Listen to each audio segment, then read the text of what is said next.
Hi everybody, this is Kathy Strain from Broadway World.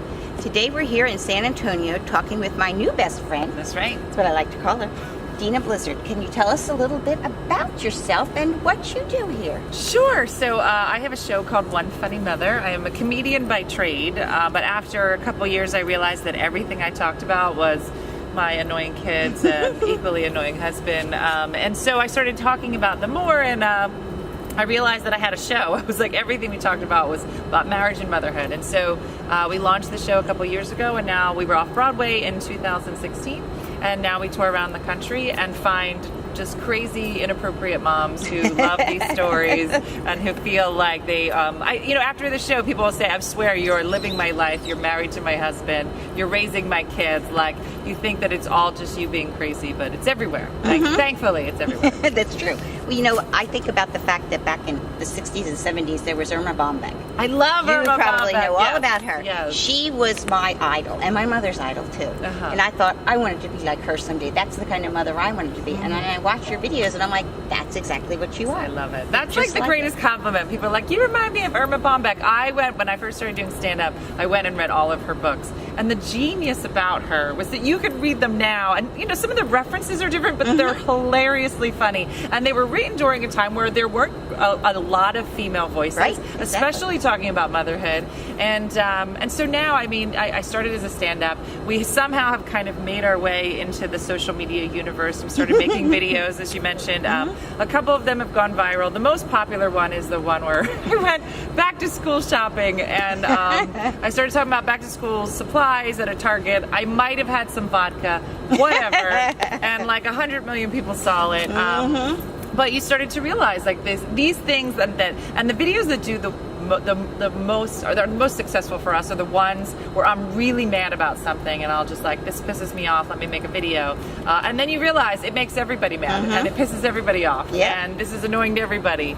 And so I think the genius of comedy is, finding out what is kind of universally, interesting or compelling to women, to mothers, or people who are just annoyed by the universe and talking about it. And so that's what One Funny Mother is. And so we have our show that we tour, we have videos.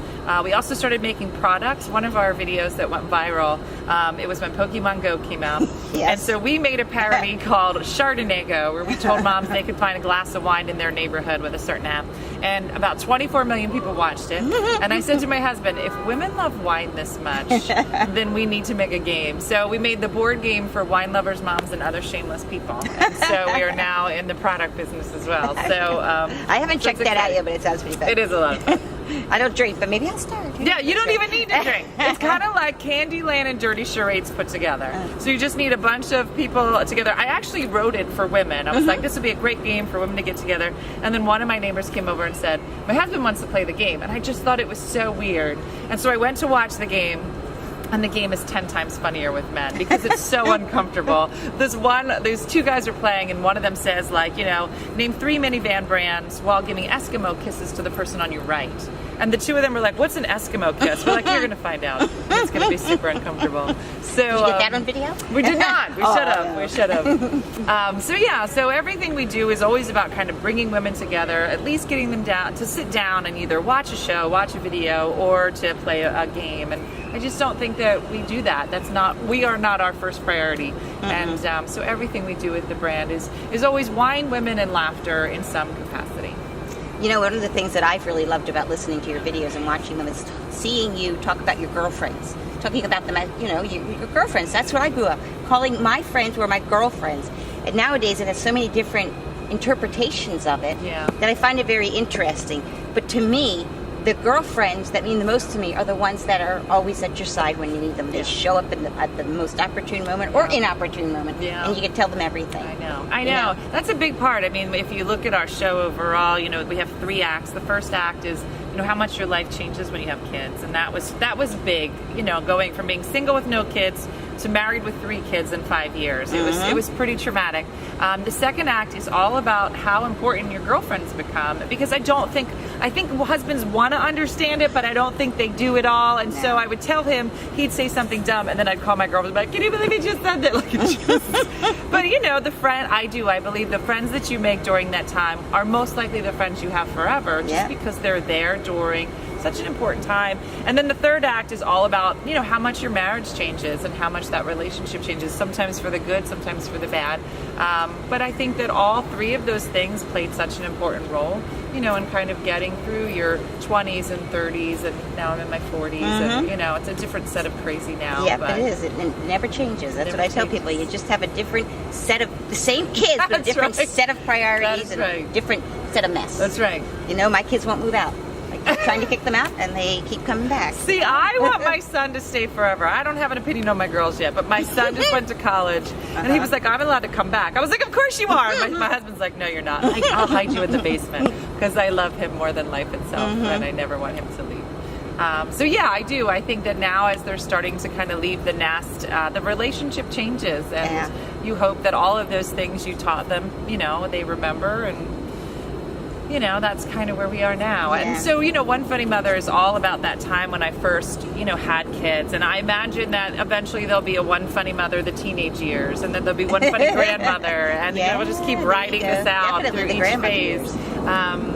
Because I think that the one thing I've learned, whether through comedy or these videos, is that I think so many of us kind of just see these images of being a perfect mom and being a perfect woman, and the reality is I have found a much bigger connection by putting my crazy out into the universe, and people saying that's totally me, or I was crying in my bathroom last night for the same reason, or my daughter has the same thing your daughter has. We talk a lot about special needs. My youngest is a little different, and trying to find the funny in something that's not always that funny has been a struggle for me personally. I can find the funny in things that are silly, but when it's really hard, it's not easy. And so I think that that's the other thing that we do well with One Funny Mother, is to just let women know that, you are crazy. I'm not going to take it off the table, but that crazy is normal, and that, trying to get through life and have the perfect dinner and the perfect husband and it's not real. And it makes me mad when people tell you, you can have everything. I'm like, I don't think you can, unless you're not going to shower or sleep.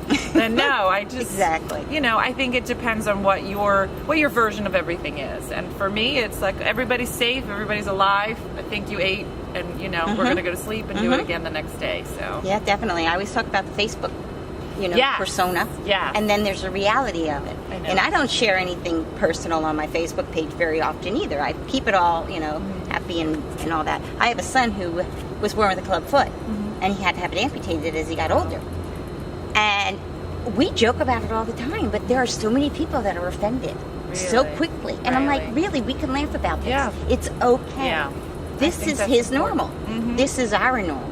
We call him Hop Along, we talk about, IHOP and his girlfriend Eileen, and, things like that. It's okay. It's okay to laugh about it, because we would be crying. And there's been many a night where we've cried ourselves to sleep about that. Yeah. But it's just, we all are women raising children, and we're all doing the best that we can with what we're given. Yeah.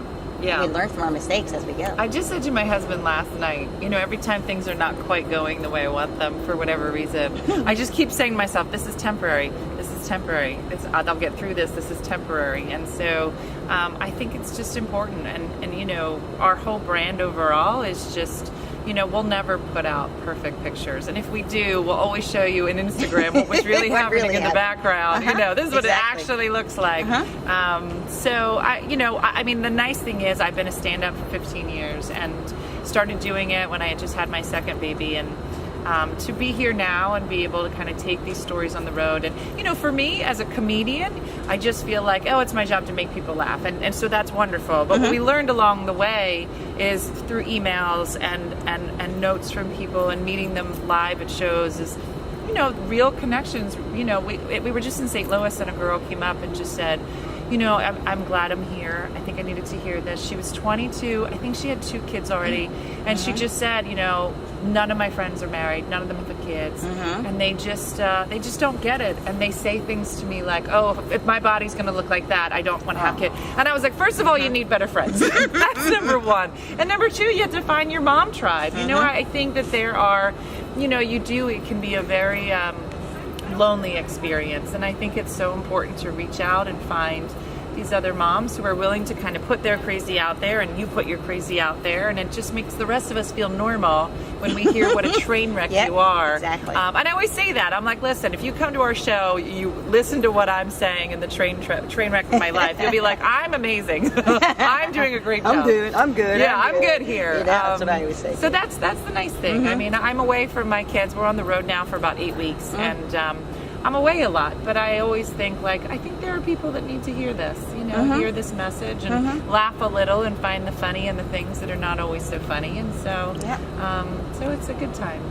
Well, we thank you very much for your time. Thank you. I really enjoyed the show last night. I Thank know you have a couple more nights here, and then where are you going after this? So we head back. I have next week off because it's my daughter's in a play, so I have to be there for that. That's good. And then we are heading to Green Bay, Charlotte, and then Schenectady. Awesome. So yeah, and then we'll Before be it gets home. too cold, all Exactly, of us. and then we're home for Christmas in a couple weeks, and then we head back out on the road. So Fun, yeah, fun. good times. Well, thank you so much. I appreciate Thank your time. you.